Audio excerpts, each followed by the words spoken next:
This will be very traumatic for Iran if they don't make a deal. Look, if they don't make a deal, then it'll be a different story. With crucial negotiations taking place between Washington and Tehran on Iran's nuclear program, US President Donald Trump says he's considering military strikes if no agreement is reached, while Iran says any US attack will be met with reprisals. I think there is no limited strike. An act of aggression would be regarded as an act of aggression, period. Washington says it wants to stop Iran developing a nuclear weapon, but Tehran insists its nuclear research is for peaceful purposes only. In the background of talks between the two in Geneva, there's a countdown. On February the 19th, Donald Trump gave Tehran 15 days to make a deal. So what are the issues at stake? And is war inevitable if an agreement isn't reached? For the latest news on this and all the biggest stories from our reporters around the world, don't forget to subscribe to AFP. The US is undertaking its biggest military buildup in the Middle East since the 2003 invasion of Iraq. Dozens of aircraft have made their way to the region, and at sea, a force described by Donald Trump as an armada is gathering. This includes the world's largest aircraft carrier, the Gerald R. Ford, and more than a dozen support ships, including destroyers. So, the second aircraft carrier that you decided to send, talk about why you made that choice. Well, in case we don't make a deal, we'll need it. If we don't have a deal, we'll need it. If we have a deal, we could cut it short. Iran's supreme leader says his country isn't intimidated by this massive military deployment. Hey, میگن ما ناو فرستادیم طرف ایران. خیلی خوب. ناو البته یک دستگاه خطرناکی است.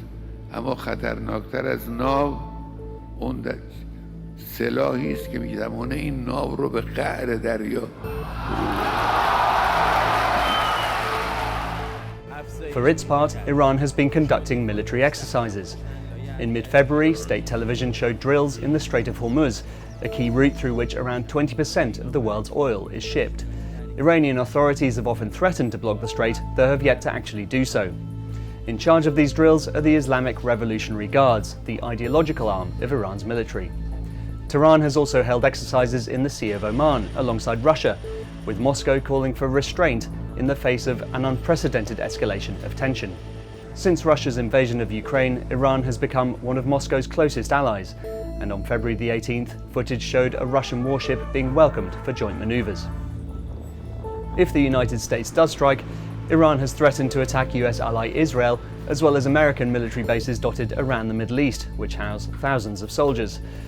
So why is the US threatening to strike Iran? After anti-government protesters in Iran were violently repressed in January, Trump said that the US would come to their rescue. But so far, no help has come, and the focus of talks is now on Iran's nuclear program, which has been a source of tension for decades. Iran has long been accused of developing nuclear weapons by Western countries, including the US, and by Israel, which experts say is currently the only nuclear-armed nation in the Middle East.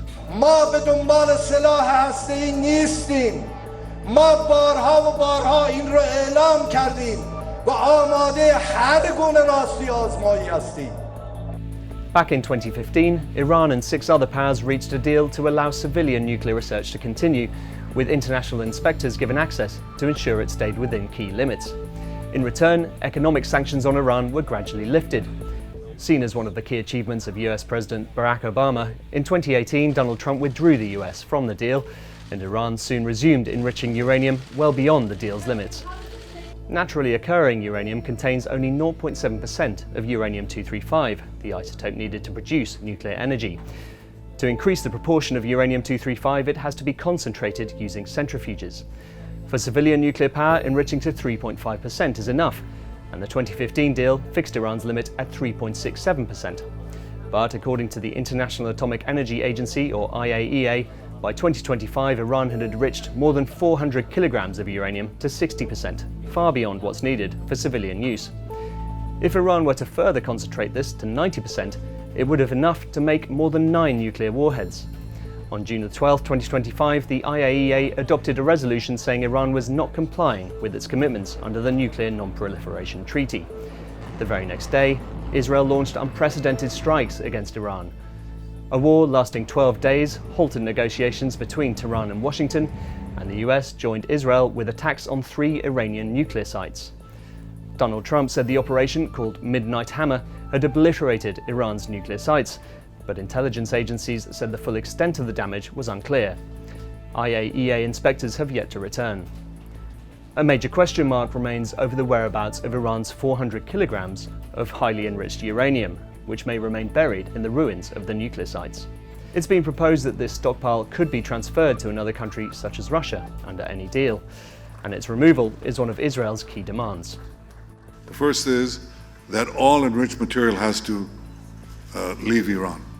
The second is that there shall be no enrichment capability, not stopping the enrichment process, but dismantle the equipment and the infrastructure that allows you to enrich in the first place.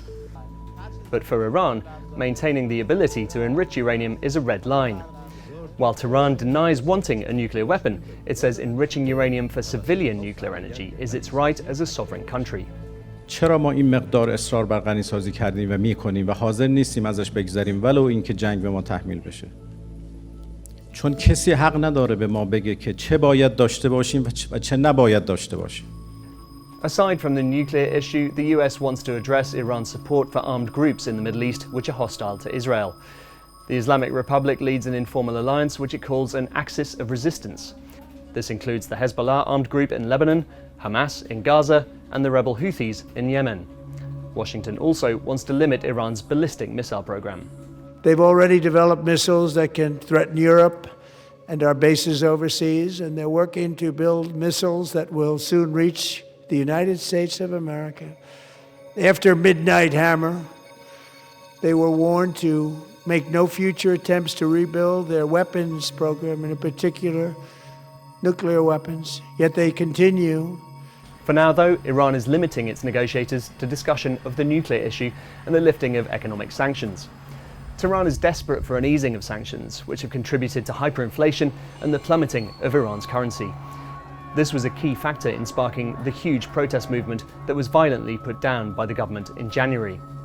The son of the former Shah of Iran, who's lived in exile since the Islamic Revolution, which ousted his father in 1979, is among those calling for an American intervention on the side of the protesters. Every day that goes by, more Iranians are dying in Iran.